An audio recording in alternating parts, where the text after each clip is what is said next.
a lot of planning, a lot of strategy. I don't need to tell you the kind of opposition she's going to face in the House. That is the way men behave. To be honest with you, it's part of the bad behavior by men that I don't necessarily subscribe to. But that's a story for another matter. A lot of the men will feel that they are the ones under trial. Yeah, they will feel attacked. They will feel attacked. They will wonder what the whole force is about. That is the way men are wired. And so, when in presenting the case, this is where I'm going. Senator Natasha presented the case dead on arrival. I was very, very disappointed.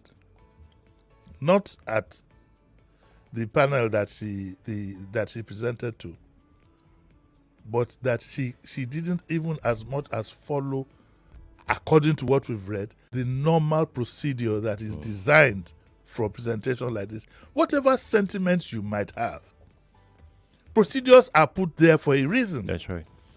Okay? Procedures are put there for a reason. It is said that this, according to what we are told here, this is what Rule 40, 1-7. A petition may only be presented to the Senate by a senator who shall affix his, they didn't put stroke her, but affix his name at the beginning thereof. A senator presenting a petition shall confine himself to a brief statement of the parties from whom it came, the number of signatures attached to it, and the material allegations contained in it, and to read the prayers of such petition. All petitions shall be ordered with that question being put to lie upon the table. Such petitions shall stand referred to the Public Petitions Committee. Now, no senator may present to the Senate a petition signed by himself. I'm surprised that she didn't, and Senate should not receive or tolerate any matter to which actions are pending in any court of law. Of course, there's nothing pending. What Natasha did was to sue Akpabio's aide, who, in all honesty, if what I read in Facebook that he wrote is true, I'm surprised he still has his job there, but that's a story for another day. So she sued them. Then Akpabio's wife sued her for, she sued her, so, but she's not a senator or whatever. So it's not the court, but she didn't follow the proper procedure. And I'm saying to myself, doesn't she have a lawyer? When you want to do something like this, you need to guide yourself and tidy yourself up. She should have had it, because it's a very strong allegation. Akpabio is number 3 in the country. God forbid if anything happens to the president and the vice president, which it has happened in other countries. If you go watch this movie called Designated Survivor, then you will know that anything is possible. Go watch the tape where Anwar Sadat was shot, and you will know that it's possible for your president and vice president. After all, they're together in many places in public. He's the number 3. He's the president in waiting. So when you are going to do things like this, also with the seriousness that this entails, you need to follow the proper procedure. And I'm highly disappointed. It's like she pulled the wind out of our sails, because I'm one of those who would have wanted this followed to the letter. What I don't know is whether she will be allowed to represent Sheriff. I don't know if she can go back and do the proper thing and represent. From the language that you can see, from the body language of the senators, you can see that it's not likely they are going to cooperate. So you will have to come with your facts blaring. You'll have to tidy up. And like I said, in this case, you'll have to give a knockout. You're not going to be waiting on the referee to assist you in this manner. You'll have to knock him out. So, Senator Natasha, please go and tidy this thing up. Even your presentation. I'm sorry to go personal, but I just want to help this woman. this is not show business. Okay, there were some photographs of her. He said at one point her husband went for that fair enough, and then she was kissing him. This is not show business. This is serious business, and it should be treated as such. The other, if I could find a way to talk to her, there are other things I would say to her about image and things that will help her cause. I believe in her cause. I support her to the hilt. I think she might have a case. Let me quickly add the usual word. I think she might allegedly have the. Is that me or Tabombe? Can allegedly enter the. I don't know. I don't know. And, well, having said all this, I'd like to make a quick appeal to the Senate that whichever way this case goes, surely some of us believe that there might be a need to change the leadership of the Senate. There have been too many gaffes. The spoken word, somebody in NNDC said she's also slapped him. So many gaffes and insensitive statements.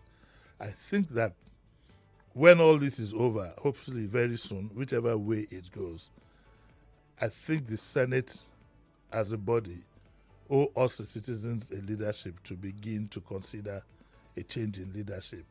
When I remember Senate presidents like Senator Namani, Senator Chuba Okadigbo, Lawan,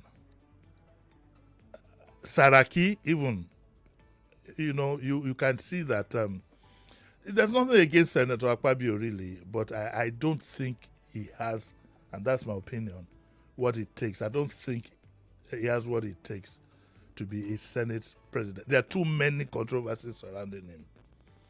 And it has nothing to do with this person. Some people have the attributes, some people don't have. And I think that my recommendation is that whichever way this goes, somebody should slip him a note to maybe just step aside and let's have a more credible leadership of the assembly, allegedly. Please, those who are calling me allegedly on the social media, there's nothing giving me the nickname allegedly. You wanted to say something? Yeah, I just wanted to add that perhaps the Senate may want to look at this rule of theirs, because I feel that this particular rule is not fair. It's not just. That a petition must be submitted by another person on behalf of another person. I think it should be looked at again. And I'm saying this in the light of this particular situation because senators, they rank higher than one another. And everybody is about self-preservation, especially if you are in an era where if you mess up, they deal with you, very ruthlessly.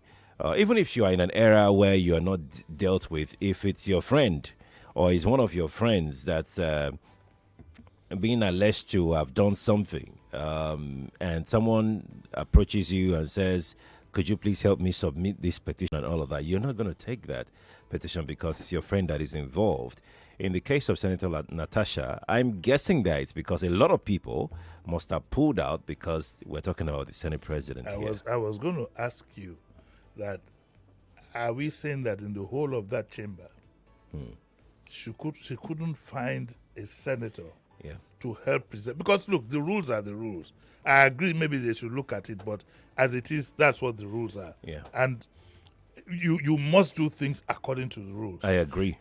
Was it impossible for her to find somebody? It may likely be very, very, very impossible. Then we have a problem. It's a Senate president. Then we have a problem. We have a problem. If she cannot find one senator to help fight her cause, which people like us believe in, for all it's worth, then we have a problem. And there are 3 female senators there. Well, some said we can't force them to do that. But if there is, then we have a problem. Then what this National Assembly we have is more or less like a cult. If you can't find one person who would say, look, give it to me, I'll present it for you.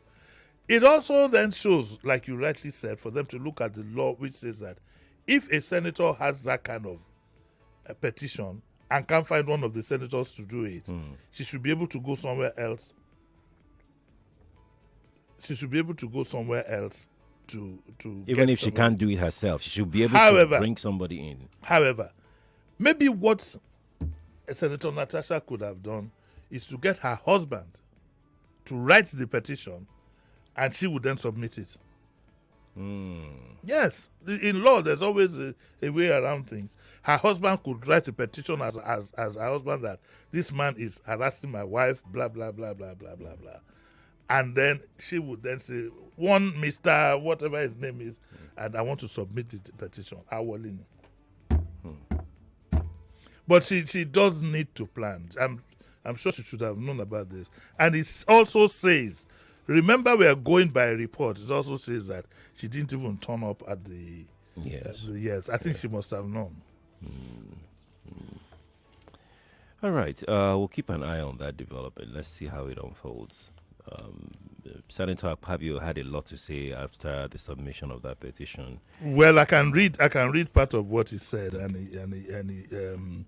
where is it now? He was saying that he said he talked about this. He says, "I'm aware that the matters are in court." No, sir, they are not in court.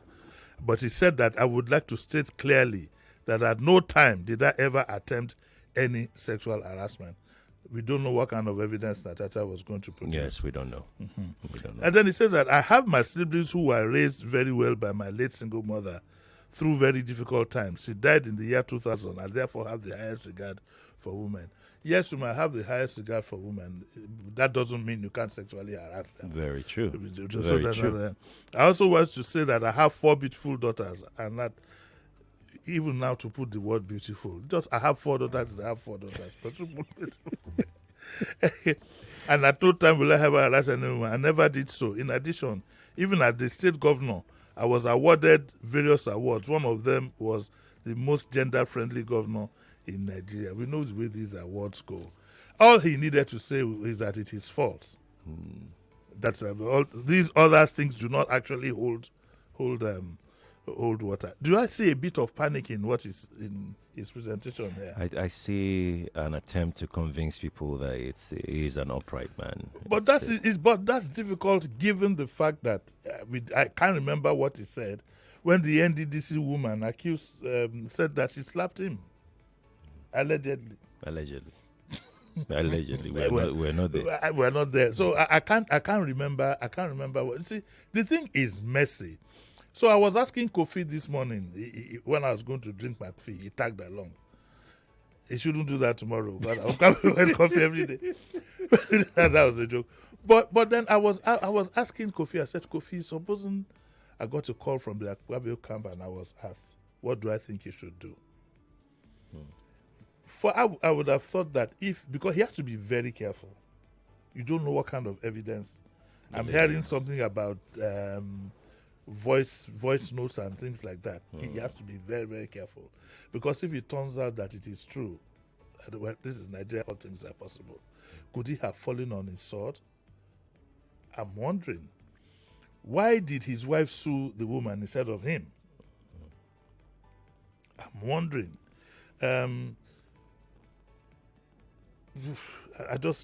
Could he have said that? He can't bend the rules. No, but I think what would help him is if he would allow, say, look, for justice sake, let the senator go and represent in the formal manner, and then we'll find out what happens.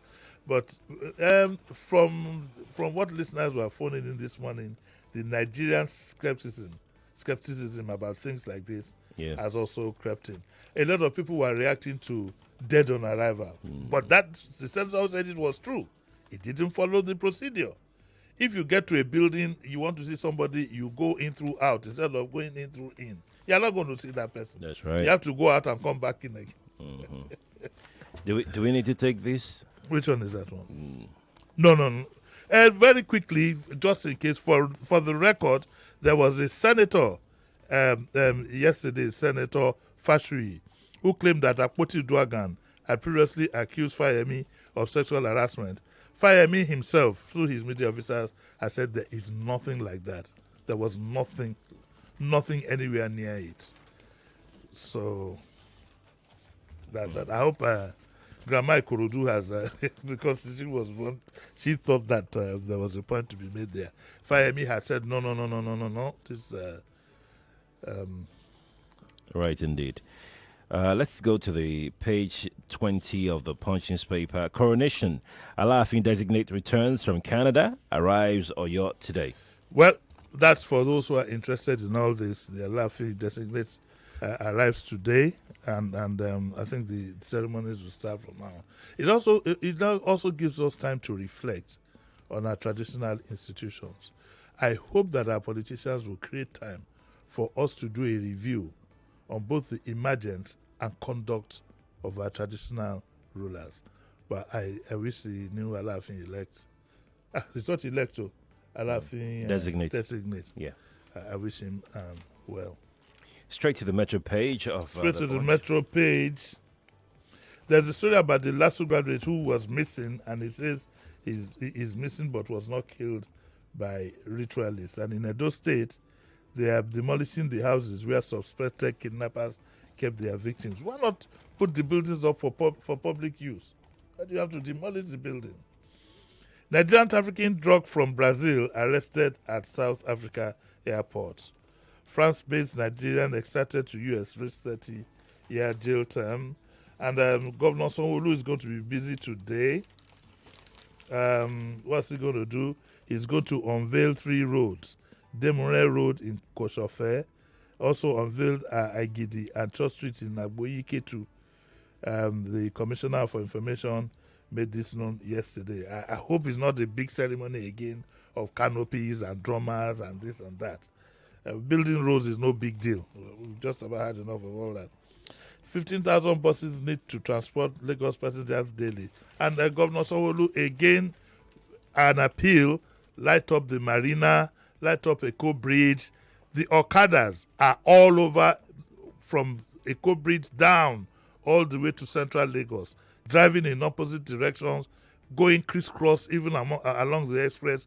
Don't let us wait until one VIP dies before we do what is needed. Indeed. Let's take this story here. Here we go. Oh, yes, Sheriff. We goofed yesterday. Okay. And it's my fault, not yours. The First Bank head building that we thought was being commissioned yesterday, it's the groundbreaking ceremony. This country is very funny. The blitz that went through the groundbreaking ceremony, I just thought, and please understand that you have just 30 minutes to see these papers. So I apologize. It was my fault. These things do happen. It was a groundbreaking ceremony, so the building is not... so you can breathe well, my friend. It will take about 2 years for that building to come. For you to push me I was thinking... So all the messages you sent home, I contacted my lawyer straight. It's not your lawyer. Let's start drafting something. It's not your lawyer you contract. I know who you contracted because I felt it. Well, I won at least last night. My finger was twitching. So I phoned my consultant and said, "Share evening." So actually, it was a ground commissioning. And typical Nigerian, we do groundbreaking, then we do ground commissioning, and well, the vice president was there, and we hope that the building will be up, I think maybe in about 2 years' time. Well, that building does go up, God bless our souls. Sheriff and I will take a trip down there. Yes, we will. And verily, I say unto you, you better go with the parachute. I will. I have to, now that I know the plan. Now that you know. So apologies about that mistake yesterday. Let's go to this next story in the Vanguard newspaper. Lagos Assembly crisis, acting clerk hospitalized after DSS's visit. Yes, so they said the man, the story says that he was rushed to hospital after returning from the DSS. Said Babatunde, who has been displaced from acting as clerk, where the Oyiko said to have completed of business after honoring the invitation by the DSS over petition of alleged incitement filed against him. And the poor man he got dizzy. Anybody who is invited by the DSS, have you been to DSS? Why is he worried though? Why is he scared? I think, look, I've been there quite a number of times.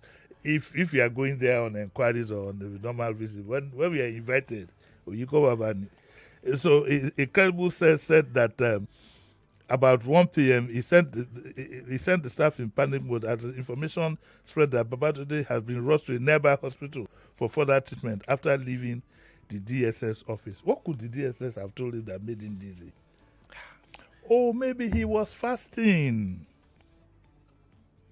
The source said Mr. Otun was yesterday afternoon taken to DSS office in Tangisha in company of his senior staff, Mr. Shei.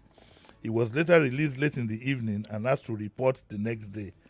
The information was based on a petition written by the removed clerk, Onofeko, who alleged that Babatunde incited staff against him while in attempt to gain entry into his office in apparent defiance of industrial court order on status quo to remain in the wake of the crisis rocking the assembly. Today he decided to honor the invitation. He went in company of his lawyer, an SAN, about noon. The news started filtering that Mr. Otun has been rushed to the hospital from the DSS. DSS, please, let's solve this thing.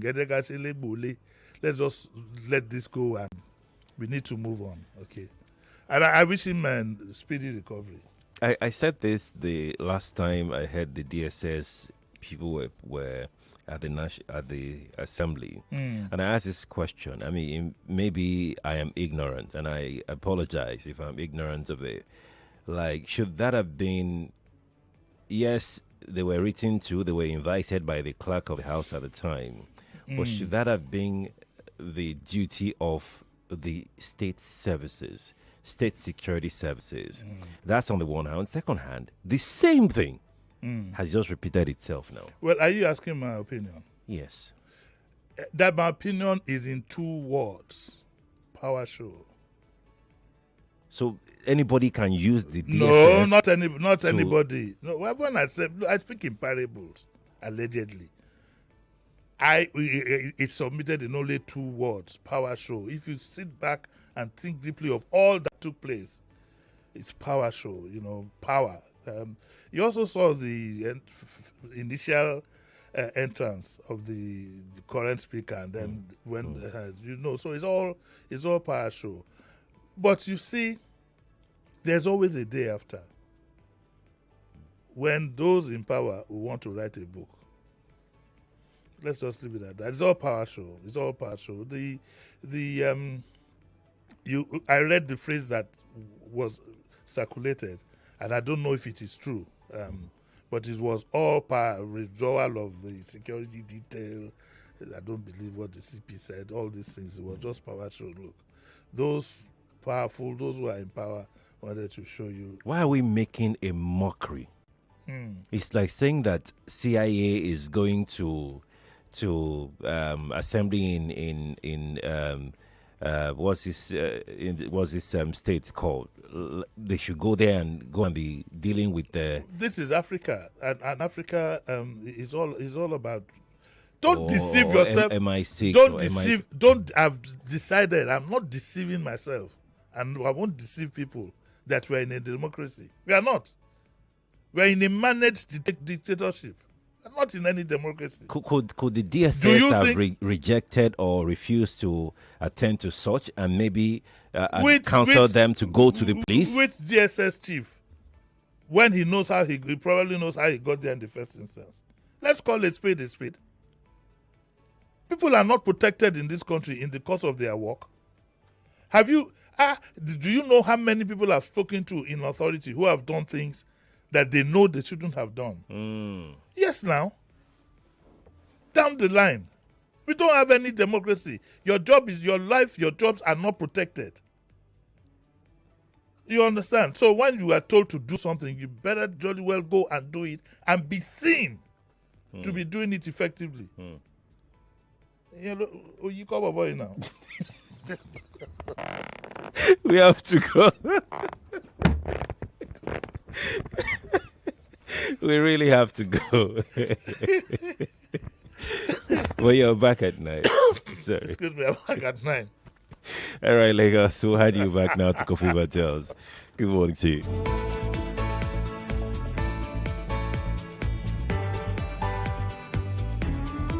99.3 Nigeria Info. We are more than just radio. Subscribe to our YouTube channel at Nigeria Info FM. Check us out on Facebook at Nigeria Info 99.3. Follow us on Twitter at Nigeria Info FM and on Instagram at Nigeria Info FM Lagos for live updates as it happens. 99.3 Nigeria Info. Let's talk.